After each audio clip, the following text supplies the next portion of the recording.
ঐতিহ্যবাহী দেওয়ান সাহেবের সম্প্রীতির মিলন মেলা রাজনগরে। বুধবার ঐতিহাসিক কেন্দ্র রাজনগরে ঐতিহ্যবাহী দেওয়ান সাহেবের মাজারে উরুস ও সম্প্রীতির মিলন মেলায় কয়েক হাজার মানুষ সমাগম দেখা যায়।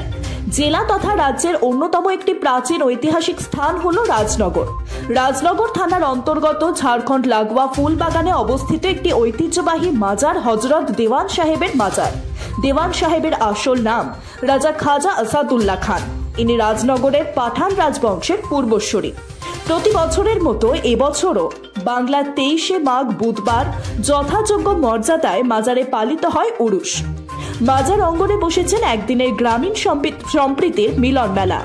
রাজনগর রাজপরিবারের প্রতিনিধিরা বলেন, এদিন সকালে রাজনগর রাজবাটি তথা রাজা সাহেবের বাড়ি থেকে দেওয়ান সাহেবে ব্যবহৃত কয়েক শত বছরের পুরনো ঐতিহ্যবাহী কাঁথা ও চাদর মাথায় ছাতার তলায় পায়ে হেঁটে আড়ম্বরভাবে কোনো রকম শব্দ বা দূষণ না ঘটিয়ে মাইক ছাড়াই নিয়ে যাওয়া হয় মাজার অভিমুখে। সর্বপ্রথমে রাজপরিবারের তরফে এই চাদর ছড়ানো হয়। তারপর সারাদিন চাদর চড়ান ভক্তেরা। প্রতি বছর বাংলার 23শে মাঘ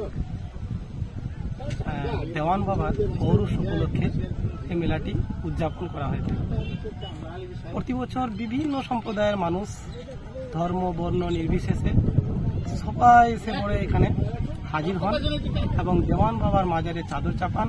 তাছাড়া এই উপলক্ষে একটা বিশাল মেলার আয়োজন করা হয়।